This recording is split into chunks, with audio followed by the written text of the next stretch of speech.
Halo semuanya, selamat datang di episode terbaru dari Ruang Dialog. Oke.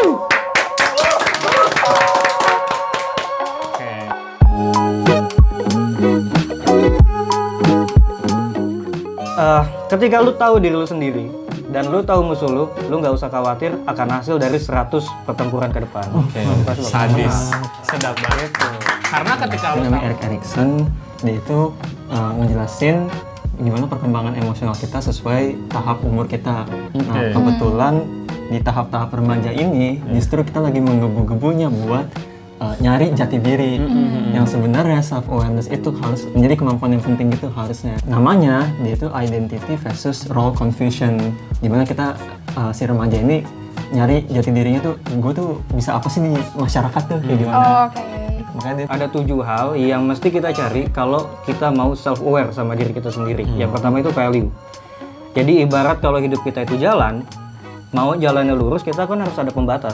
Baik mau bentuknya aspalnya beda, bahwa ada pagar di situ. Nah pagar-pagar dan pembatas itu value yang kita tetapkan. Jadi guidance buat hidup kita ke depan. Karena kalau nggak punya kita mau disetir kemana aja belok. Nah jadi pertama kali yang harus dicari untuk self-aware itu adalah value. Selain value, passion juga penting. Kita mikirnya kayak duduk betapa begini kan. merefleksi diri kali ya. Enggak, sebenarnya itu mengontrol alur pikiran kita. Jadi kan pikiran itu kan berkecamuk kan, kayak banyak hal yang lewat gitu. Gimana caranya kita bisa fokus di tengah pikiran yang rame itu. Nah itu bisa jadi mindfulness, meditasi. Jadi salah satu tekniknya itu fokus sama nafas. Pola nafasnya jadi biar kita relax, biar kita sadar apa yang kita rasain saat ini, kita labeling perasaan kita tersebut, habis itu kita cari tahu gimana caranya untuk dealing sama masalah ini. Apakah kita mau mengalleviate itu atau mau melakukan hal-hal lainnya. Jadi Kali ini episode terbaru juga ada bintang tamu baru. Bintang tamu yang baru. Dan 2 orang sekaligus bintang tamunya. Benar, jadi kita akan membahas suatu topik yang berkaitan dengan mereka nih. Jadi mereka juga punya insight-insight yang bakal dikasih dari episode ini. Iya gitu. betul. Nah karena kalian ini host bintang tamu dan gue baru kenal juga nih sama kalian berdua. Kalian berdua ini kuliah kan ya, mahasiswa. Nah selain kuliah, kalian punya kesibukan apa lagi nih di luar kuliah? gue dulu kayak kalau gue baru selesai magang, jadi sekarang tinggal masih nyari-nyari magang. Oh masih nyari-nyari magang lagi. Sebelumnya magang di? Sebelumnya di Frisian Flag. Oh oke. Wih, Jurusan? dapat susu nggak? Dapat susu? Aduh. Itu pertanyaan paling sering ditanya. Oh iya. Tapi wajar sih ya. Wajar. Top of mind-nya kayak gitu. Eh, Iya tadi jurusan kuliahnya apa? Jurusan gue psikologi. Psikologi, Sekarang iya. semester 7, semester tahun akhir. Kalau samping ya, kalau gue sama jurusan psikologi juga, tapi sekarang itu lagi magang di konsultan di LPTUI. Oke. LPTUI. Nah, sekarang lagi magang di situ. Kuliah di sana juga? Kuliah di UI juga. Kuliah di UI. Iya dong. Lu dapat info dari mana magang di sana? Kebetulan dia lagi nyari anak magang di Instagram. Iya. Iseng-iseng aja apply. Keterima. Keren. Iya, alhamdulillah. Tapi menurut lu looks gue keren nggak hari ini? Keren sih karena lu tiba-tiba suka pakai topi gitu, jadi gue kayak heran aja di dalam ruangan tiba-tiba lu pakai topi. Tapi Gue katanya kayak orang-orang tuh jangan pakai topi dalam ruangan, takutnya borokan palanya. Ada serius. Kata orang tua gitu. Tapi lu tau nggak alasan gue ini? Kenapa tuh? Tampilan keren. iya gitu. apa tuh? Karena gue percaya diri. Percaya diri. Gue percaya diri. Gue bridging-nya ke sana. Oke. Nah, tadi ngomong-ngomong tentang percaya diri dan tadi kita juga ngebahas tentang jurusan dan tempat magang juga, itu tuh hal-hal yang berkaitan sebenarnya atas kesadaran diri kita dalam memilih hal-hal tersebut. Iya, Kayak lo benar. memilih untuk berpakaian seperti ini, Benar. lo merasa percaya diri dengan pakaian seperti ini, mereka milih jurusan itu dan magang itu karena mereka tuh sadar akan dirinya sendiri dan pilihannya sendiri. Benar. Jadi, Dan episode kali ini kita akan membahas tentang pentingnya self awareness untuk pribadi kita gitu. Terutama untuk para remaja-remaja yang mungkin masih labil ya. labil banget. Tapi Masih labil. remaja-remaja tangguh banget nih, Remaja-remaja remaja menuju nanggung, dewasa gitu. kayak mencari jati diri banget kita umur-umur 20-an sampai 25. Jadi itu penting banget untuk mengenal diri sendiri. Nah, karena teman kita ini adalah jurusan psikologi, mungkin ada insight-insight yang bisa dituangkan atau di-sharing gitu loh untuk topik ini gitu. Jadi gimana nih kalau dari Rasyad sama Alif, menurut kalian pandangan dari kalian berdua self awareness tuh gimana? Iya, kalau dari saya dulu ya. Iya, boleh. Iya.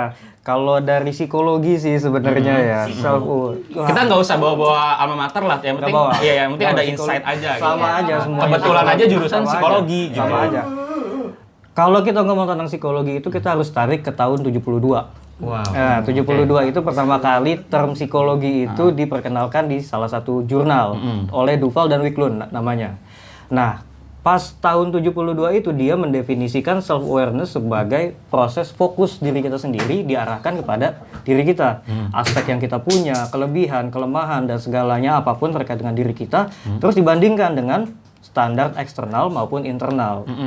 Nah, seiring berjalannya waktu banyak dong, karena itu topik yang menarik juga untuk perkembangan individu. Ada di tahun 80, di tahun 2002, tahun 2003 juga ada. Sampai muncul di bukunya Daniel Goleman, pernah tahu yang Emotional Intelligence? Siapa? Daniel Goleman. Daniel Goleman. Iya, Oke. itu juga muncul sampai tahun 2017 kemarin. Terus Ya aja Bapak. ngerti. Lanjut. Tahun 2017 itu kemarin keluar buku dari Tasha Eurich. Dia itu seorang psikolog industri dan organisasi. Orang Dia- Rusia. Oh, mana nggak tahu. Ulrich, salah Ulrich. Namanya sih Rusia. Ulrich. Iya. Terus Nah, dia tuh bikin satu buku khusus bahas tentang self awareness. Nah, itu sebenarnya disclaimer dulu, semua yang nanti gue bakal omongin itu sebagian besar itu berdasar dari Tasha Eurich itu dari tahun 2017 itu. Nah, Tasha Eurich ini mendefinisikan self awareness sebagai proses mengenali diri sendiri, aspek perilaku baik dari trait, kepribadian, kelemahan, pola perilaku semuanya. Dan selain kita menyadari diri kita sendiri, kita juga harus menyadari pandangan orang lain terhadap diri kita. Jadi ada dua, internal self-awareness dan external self-awareness. Jadi itu semuanya berkaitan satu sama lain. Itu. Berarti dari penjelasan lo itu sebenarnya terms self awareness itu salah satu terms yang awal-awal di teori psikologi yang ada ya dari tahun 1972 tadi gue bilang. Iya. tapi dari sisi maksudnya emang kalau misalnya kita sebagai seorang pribadi itu layaknya utamanya tuh mengenal diri sendiri dulu ya. Betul, Ya. karena pernah denger nggak di bukunya Art of War dari Sun Tzu? Oh Iya. Tahu. Itu zamannya dinasti Ming kan? Dinasti Ming itu dinasti warrior lah. Saudaranya Cao Cao. Iya. Oke, terus? Ya. Itu dia ngomong, ketika lu tahu diri lu sendiri dan lu tahu musuh lu nggak usah khawatir akan hasil dari 100 pertempuran ke depan. Sadis. Sedap banget. Karena ketika lu tahu diri sendiri, ya mau dari luar, faktor dari luar mau ngapain lu aja tetap lu nggak akan terkalahkan karena lu tahu akan diri lu sendiri. Betul, betul, penting. Lubu itu Lubu. sama Yuzong ada kan? Lu ngasal aja. Dia Ochan. Oke, kalau menurut Rasad gimana? Untuk pengaplikasian self awareness di kehidupan sehari-hari, menurut lu gimana? Tadi sih gue mau bahasnya, kalau dia kan juga teori self awareness. Kalau gue dia ada dari psikolog lain yang sebenarnya tuh nyambung juga sama teori dia. Ada namanya Erik Erikson. Dia itu ngejelasin gimana perkembangan emosional kita sesuai tahap umur kita. Nah, kebetulan di tahap-tahap remaja ini justru kita lagi menggebu-gebunya buat nyari jati diri. Yang sebenarnya self awareness itu harus menjadi kemampuan yang penting gitu harusnya. Karena kalau misalkan kayak kita gagal di nyari identitas itu, dia buat masuk ke tahap selanjutnya itu bakal kayak sulit gitu lah. Karena itu sebagai pondasi. Betul, karena dia kayak apa? Kalau mau lanjut ke tahap selanjutnya, kalau bisa, ya tahap sebelumnya harus ini dulu apa? Berhasil dulu. Nah, namanya dia itu identity versus role confusion. Dimana kita si remaja ini nyari jati dirinya tuh, gue tuh bisa apa sih di masyarakat tuh kayak gimana? Oh, oke. Gitu. Makanya membutuhkan self awareness tuh kayak buat nyari role dia tuh apa sih di masyarakat. Nah, untuk mencari itu bisa dilihat dari aspek-aspek yang disebutin Arif tadi, ya kan? Ada apa ya tadi, Lip? Internal dan eksternal. Internal dan eksternal gitu. Sebenarnya ada 7. Ya, Ada itu 7 hal. itu. Ada 7 hal yang mesti kita cari kalau kita mau self-aware sama diri kita sendiri. Yang pertama itu value. Jadi ibarat kalau hidup kita itu jalan, mau jalannya lurus, kita kan harus ada pembatas. baik mau bentuknya aspalnya beda, bahwa ada pagar di situ. Nah, pagar-pagar dan pembatas itu value yang kita tetapkan. Jadi guidance buat hidup kita ke depan. Karena kalau nggak punya, kita mau disetir kemana aja belok. Nah, jadi pertama kali yang harus dicari untuk self aware itu adalah value. Selain value, passion juga penting. Value itu maksudnya nilai diri lu gitu. Value nilai Lu diri. seberguna apa gitu? Apa gimana? Gini, kepercayaan apa terhadap apa ya disebutnya? prinsip. Prinsip. Prinsip. Oh. Jadi kayak misalkan prinsip gue mau hidup dengan nilai kejujuran, gue mau hidup dengan nilai dermawan, kepribadian, you name it lah banyak gitu kan. Itu perlu ditetapkan sedini mungkin dengan cara mungkin perbanyak interaksi dengan orang lain, perbanyak pengalaman. Nanti juga akan ketemu sendiri value yang kita suka dan kita rasa cocok itu untuk menjadi benar-benar diri kita menggambarkan seperti itu. Sisanya apa? Kan value, terus ada apa? Passion. Passion ya sering banyak yang Passion. ngomongin lah ya. Oh iya. Passion itu gimana sih kita cocoknya di mana gitu-gitu kan. Cobain semuanya. Cobain Kalau merasa tertarik belajar piano, belajar. Tertarik gambar, belajar gambar. Tertarik apa aja, belajar. Selama memungkinkan, coba semuanya. Jangan belum nyoba apa-apa, tahu-tahu ngomong nggak tahu passionnya apa. Ya memang nggak tahu karena belum nyoba ya. Nggak nyoba.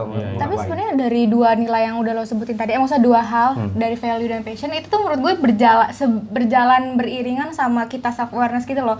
Karena kalau misalkan kita mencari nilai kita, berarti kita juga sebenarnya mencari kesadaran atas diri kita juga. Jadi itu tuh kayak beberapa hal yang jalannya tuh beriringan, bukan yang satu dulu. Kalau menurut gue ya menangkapnya. Tapi kalau misalkan yang lain gimana tuh? Karena sebenarnya itu sebuah komponen sih. Iya. Karena komponen yang bersatu padu gitu. Ketika lu mungkin memenuhi dari satu komponen itu tuh udah jadi indikasi bahwa lu tuh self aware gitu nggak sih? Betul. Iya. Sebenarnya gampangnya mungkin kalau misalnya udah banyak pengalaman gue jadi tahu kalau misalkan gue nggak sukanya ini, gue coba dulu dong. Kalau misalnya gagal ya nggak apa-apa. Artinya kalau gagal gue nggak cocok di sini, gue coba cari yang lain. Gampangnya sih gitu. Tapi kalau misalnya gue ngasih ini aja sih kayak omongan. Kalau misalnya nih dia udah tahu gitu bahwa gue tuh kayaknya cocoknya di sini gitu. Dia tuh berhak untuk mencoba hal baru nggak? Untuk ya seenggaknya iseng lah nyoba, mungkin aja gue lebih cocok di sini atau enggak, supaya dia tuh pengen punya wahana baru aja gitu. Menurut lo gimana? Berhak, karena apa yang kita suka itu kan berubah seiring waktu. Kalau kita nggak nyoba sesuatu yang baru, gimana kita taunya kalau hal yang kita suka sekarang benar-benar hal yang kita suka, ya kan? Jadi itu berproses. Jadi selama kita hidup, patutnya mencoba hal-hal baru. Kalau emang udah nyaman dan nggak mau pindah lagi, ya juga itu hak lu juga. Tapi akan lebih baik kalau memang yang belum tahu, yang belum jelas passionnya apa, itu mencoba hal-hal baru sedini mungkin, sebanyak mungkin, seluas mungkin juga. Tapi kira-kira kalau misalnya takdir anak-anak nih, misalnya passionnya diatur orang tua gimana tuh? Itu permasalahan lain sebenarnya. Itu permasalahan lain. Udah kamu lanjutin bisnis papa aja. Iya.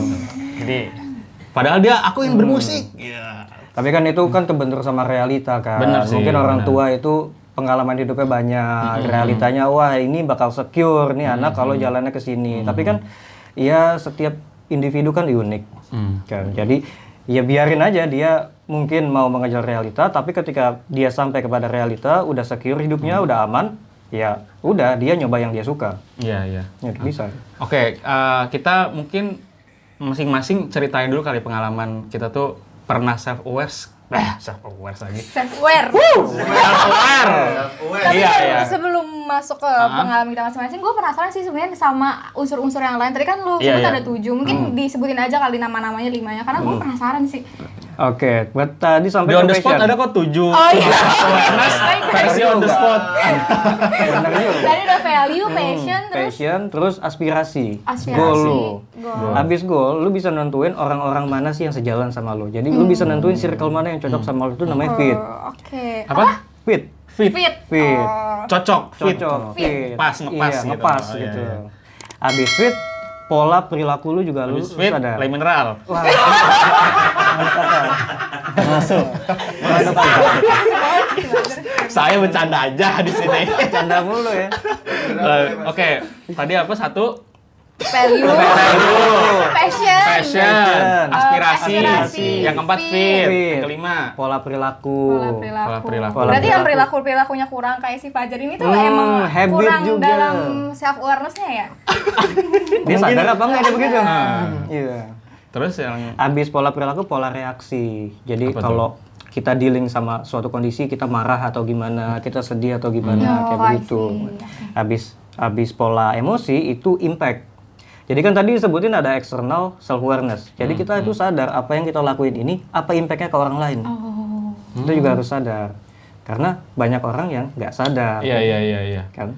Benar. Sip. Setuju, Berarti gua setuju. balik lagi ke pertanyaan Fajar yang tadi yang tentang pengalaman kita masing-masing dalam mencari aware dari diri. Apa lu belum aware sama diri lu sendiri? Gue belum sih jujur, belum. belum fully Kenapa? aware. Cuma karena mungkin kadang gue ngerasa ya kalau misalkan kayak gue kan kalau misalkan self awareness yang ada di pikiran gue tuh ketika kita merasa senang kita harus fully merasa senang, ketika kita merasa sedih kita fully merasa sedih gitu, kita tuh merasakan perasaan itu. Tapi kalau misalkan gue sendiri gue ngerasa kalau pas gue lagi merasakan senang gue kayak sometimes feeling kayak gue gak deserve untuk rasa senang ini deh. Jadi tuh ada perasaan guilty-nya gitu. Terus dan perasaan sedih tuh gue kayak ngerasa bersalah juga atas perasaan sedih gue itu. Jadi gue kayak ngerasa tidak self awareness dalam hal itu. Dan gue sih terus belajar untuk kayak ya kalau misalkan ketika kita senang ya kita harus senang, kalau kita sedih kita rasakan sedihnya, kita kecewa rasakan kecewanya gitu sih. Kalau gue sendiri. Tapi kalau dari 7 aspek itu tuh lu udah ngerasa udah centrang yang mana lu?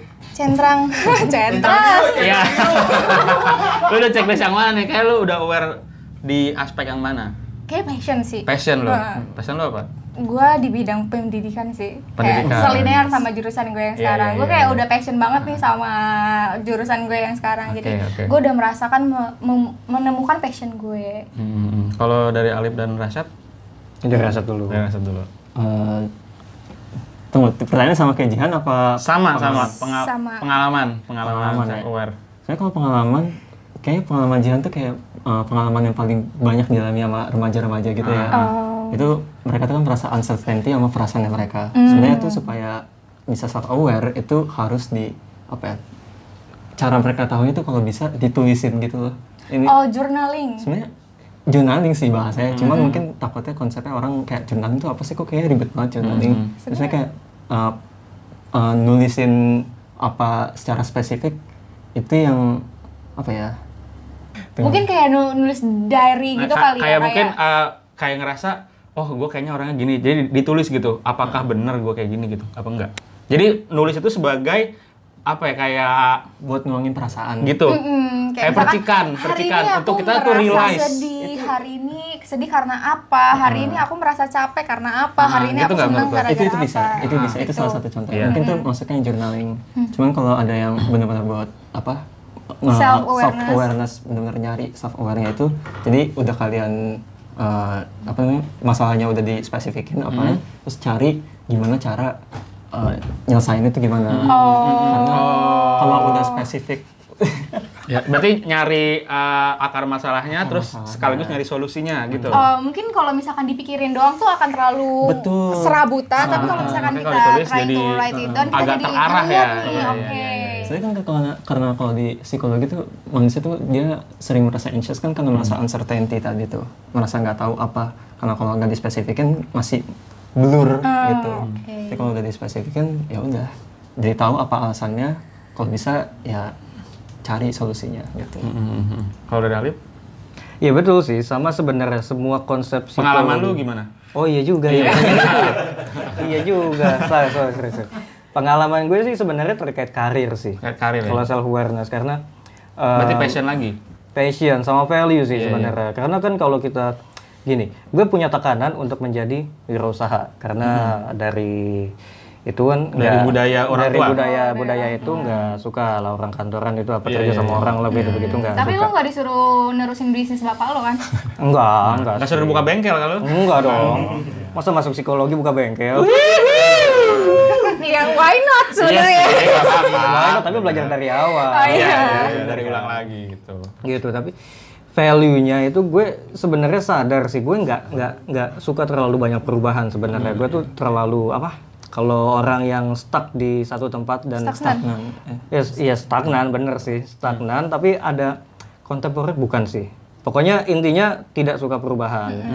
Apa sangat jarang lah kalau mau harus benar-benar mau dan benar-benar harus untuk berubah baru bisa mulai perubahan tersebut. Jadi lu nyaman sama kolam lu aja udah gitu ya? Nyaman sama kolam gue, terus lebih nyaman juga sama pekerjaan yang mungkin bisa dibilang itu aja. Iya.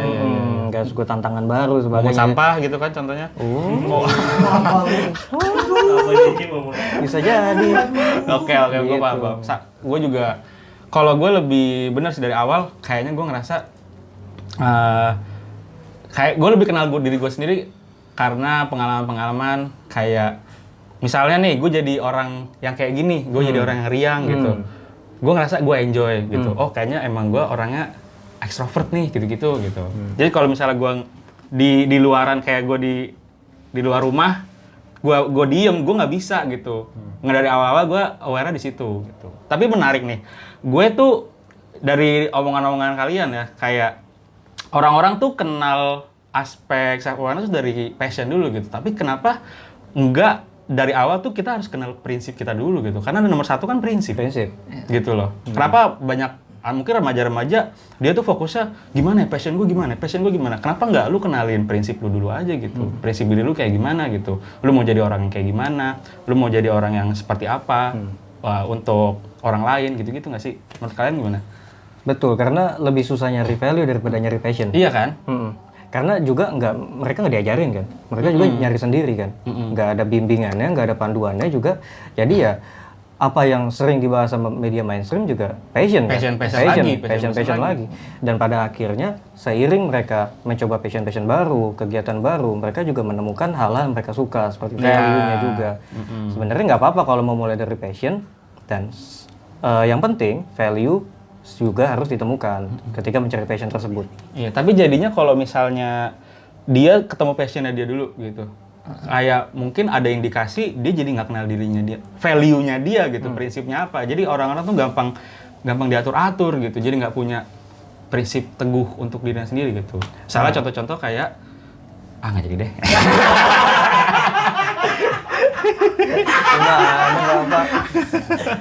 Nah, ya gitulah. Gitu.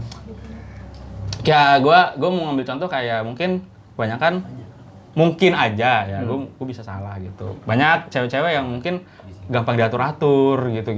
Jadi kayaknya mungkin alasannya lu gampang diatur-atur itu karena lu nggak kenal prinsip lu kali gitu. Ya, ini nanya konteks dulu, cewek gampang diatur-atur itu gimana maksudnya? Iya. Makanya saya bilang saya tidak jadi tadi.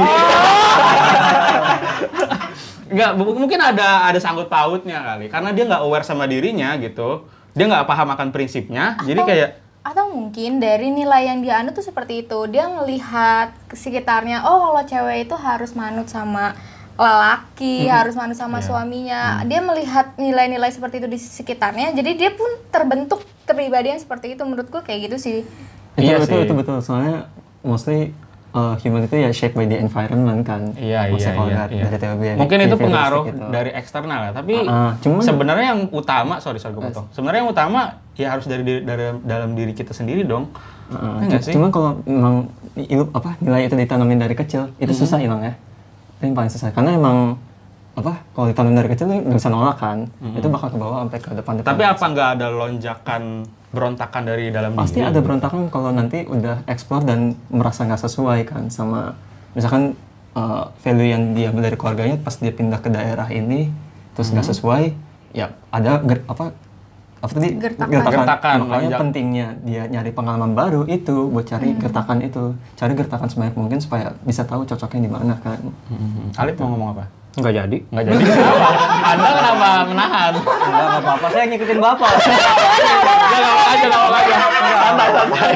Nggak sama sebenarnya. Sama, iya. Karena memang apa yang perempuan-perempuan alami itu sebenarnya kan tuntutan sosial kan. Yes. Dia punya hal yang pengen dia wujudkan, tapi orang-orang di sekelilingnya dari zaman dulu sebenarnya itu udah jadi tradisi, dan buat apa dia maksain kalau memang itu bawa kerugian buat dirinya. Jadi ya dia konform sama. Jadi dia berdamai. lebih ke mau coba diterima sama kelompoknya, karena mostly mungkin dia kayak gitu karena kelompoknya gitu semua gitu. Tapi kalau misalkan emang dari kecil, bisa jadi emang dari awal dia nggak punya keinginan apa-apa sih, karena emang udah dilatih dan juga udah anak kecil melihat gitu, nggak tahu seperti itu apa-apa gitu ya. loh, kayak oh kalau misalkan gue sebagai perempuan tuh kayak gini, jadi kayak nggak punya cita-cita, nggak punya apa, nggak punya keinginan yang tinggi-tinggi seperti apa, jadi udah terbentuk seperti itu. Kecuali kalau misalkan tadi dia dibilang sama Rasyad, dia ke lingkungan lain, oh ternyata kalau misalkan di lingkungan lain tuh ada perempuan yang seperti ini, dia jadi punya keinginan sendiri, baru dia ada yang gertakan itu. Menurutku kayak gitu sih, kayak balik lagi, makanya tadi kenapa tuh orang ngeliatin gue kayak gitu.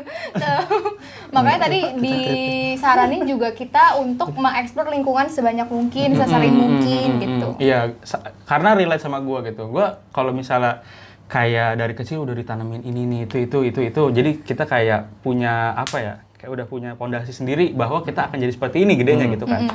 Kalau gue bertolak belakang karena Lu dilepas banget sama orang tua lu ya? enggak gini. Enggak dari awal, udah sana kamu. Sana nyari makan sendiri. Kalau enggak. Gue justru dari kecil adalah gue ditanamin untuk jadi seperti ini gitu. Gue jadi A. Tapi gue tidak jadi A gitu. Jadi kayak nggak relate sama gue. Jadinya Gitu. apa tuh? Jadinya C.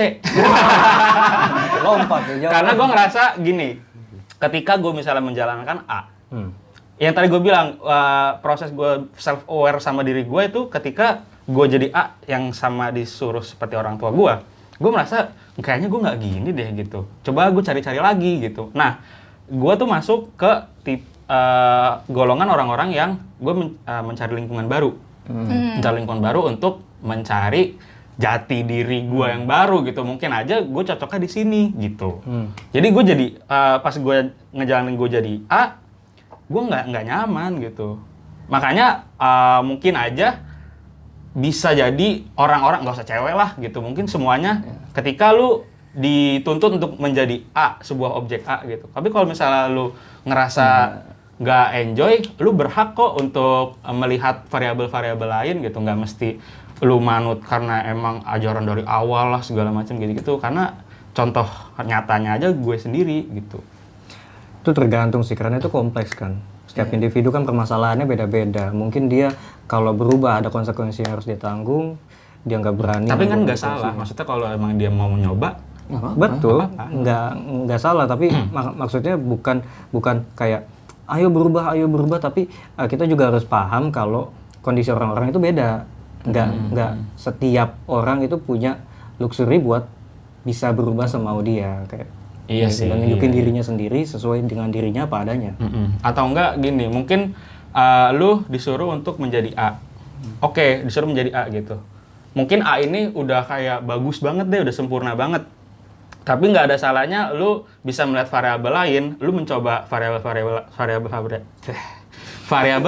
lain yang mana ujung-ujungnya lu akan balik ke A gitu. Tapi setidaknya lu udah nyoba gitu. Betul. Kayak gitu. Yang mana mungkin oh iya ternyata A juga baik kok gitu. Ya udah gue jadi A aja gitu. Tapi seenggaknya gue udah nyoba gitu. Ya maksud gue omongan gue adalah lu nggak ada salahnya untuk mencoba variabel-variabel lain gitu. Karena faktor dari self awareness itu bisa dipengaruhi sama hal-hal lain itu. Gitu. Betul. Intinya nyoba. Malah menurut gue emang itu paling penting sih, karena untuk lo tahu A itu baik, ya lo harus punya pembandingnya, lo harus nyobain B, C, D untuk tahu kalau oh A itu paling baik. Iya benar. Iya sama. Jadi lu mabok? Enggak. Kenapa jadi mabok, Pak? Kenapa jadi Out of mabok? konteks gitu. Oke, ini udah berapa menit? Jadi kita udah ngobrol panjang lebar. Sabar. 3, 2, 1. Oke, kita tadi udah ngobrol panjang lebar nih tentang self awareness. Tapi how to-nya banget nih, cara-cara yang praktikal yang bisa kita lakuin Iya. untuk menuju self awareness itu tuh apa aja sih, Iya, Jar? supaya teman-teman Berproses, belajar ini oh ya? berproses kan beda lagi nih. Iya. Beda brand ini, beda dong. brand. Beda dong. Iya. Memang kita ngambil dari teman berproses. Iya, betul. Terima kasih teman berproses. Promosinya masuk. Iya, jadi Promosi. supaya remaja-remaja yang lagi labil ini ada ada tutorial lah gitu Iya. untuk dia tuh bisa self aware gitu. Yang pertama apa tuh Han? Yang pertama kalau di sini menurut teman berproses, jadi Instagramnya @teman.berproses adalah yang pertama itu berlatih meditasi mindfulness. Nah, itu gimana tuh? Coba mungkin Alif bisa bantu Jangan jelasin. dioper-oper. Meditasi mindfulness itu kayak gimana sih? Karena gue kan bukan anak psikologi, Oh, iya, mungkin anak psikologi bisa lebih tahu mindfulness itu seperti apa. Kalau dan dari meditasi. teman berproses ini adalah meditasi merupakan Gimana jelasin sendiri kan gue kegiatan nanya Alif. yang memfokuskan ini dulu. Oh, iya, oke. Definisinya. Iya, baik. Kegiatan yang memfokuskan perhatian kita kepada satu hal saja. Salah satu kategori meditasi adalah meditasi mindfulness yang mencakup pengurangan stres berbasis kesadaran dan terapi kognitif berbasis kesadaran. Nah, itu Nanya lagi kan. gua nggak ngerti itu. Ngerti gua. Maksudnya apa sih? Maksudnya dia meditasi. Kalau kita meditasi itu kan kita mikirnya kayak duduk betapa begini kan. Merefleksi diri kali ya. Enggak, sebenarnya itu mengontrol alur pikiran kita. Jadi kan pikiran itu kan berkecamuk kan, kayak banyak hal yang lewat gitu. Gimana caranya kita bisa fokus di tengah pikiran yang rame itu? Nah, itu bisa jadi mindfulness, meditasi. Jadi salah satu tekniknya itu fokus sama nafas. Iya, Jadi iya, ketika atur kita nafas, pakai penapasan perut gitu ya. kayak nyanyi ya. Iya, gitu. Pakai nafas diafragma gitu. Iya, pokoknya pola nafasnya jadi biar kita rileks, biar kita sadar apa yang kita rasain saat ini, kita labeling perasaan kita tersebut, habis itu kita cari tahu gimana caranya untuk dealing sama masalah ini, apakah kita mau mengalleviate itu atau mau melakukan hal-hal lainnya. Jadi kayak begitu sih mindfulness. Sebenarnya ada tekniknya. Yang pertama itu reframing dalam mindfulness. Jadi gimana caranya kita lihat with the bigger picture. Jadi misalkan kita lagi macet di jalan, kalau kita ngelihat macetnya doang, bakal kesel dong. Tapi bisa jadi kalau kita ngelihat macet tersebut, misalkan lagi di mobil, itu Tuhan lagi berikan waktu buat kita buat baca, buat ngeliatin orang-orang di sekitar kita, buat ngobrol sama orang yang lagi duduk di samping kita kalau nyetirnya berdua kayak begitu. Jadi ngelihat melalui sudut pandang yang lain. Yang kedua itu comparing with kegiatan yang lain, apa? Comparing gitu. Jadi apa yang kita lakuin sekarang itu di-compare sama apa yang kita lakuin di masa lalu, dan apakah hal yang timbul itu sama atau beda. Jadi kita bisa ngerti ini perasaan udah dari dulu atau enggak sih munculnya. Ini perasaan emang udah awam atau emang ini ada yang aneh gitu. Jadi kayak begitu sih sebenarnya. Gue mau nambahin mungkin dari Alif. Kan sebenarnya self awareness kita menggarisbawahin aware-nya gitu kan. Jadi mindfulness itu sebenarnya definisinya itu lu sadar ketika lu melakukan aktivitas sehari-hari, sadar di saat ini juga.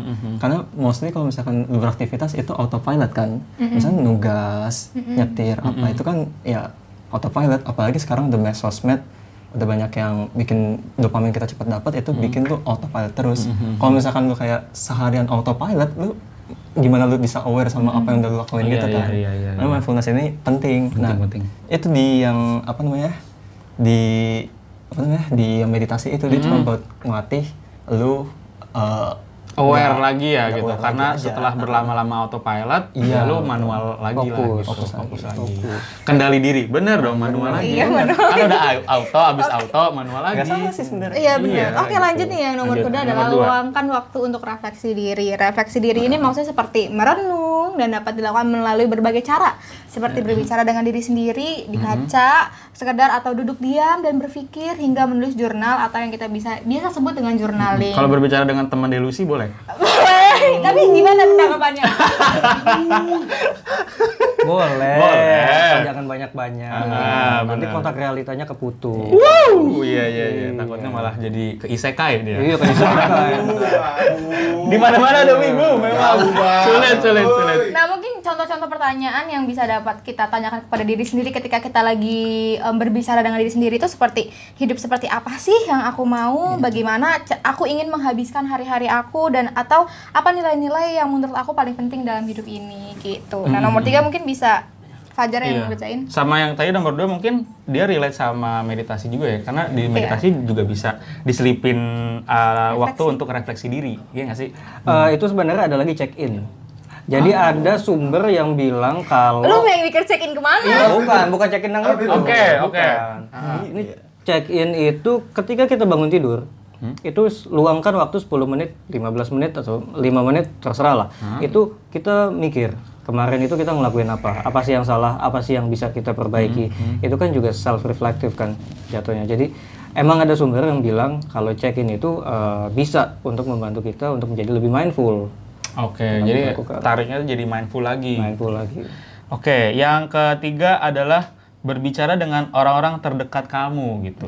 Berbicara dengan orang-orang terdekat kamu dalam hidup, seperti orang tua, saudara, sahabat, pasangan, teman, dan mereka yang selalu memberikan dukungannya kepada kita. Mulailah bertanya kepada orang-orang kesayangan kalian mengenai pendapat mereka tentang diri kalian, meskipun kita tetap menjadi seseorang yang paling mengenal diri sendiri.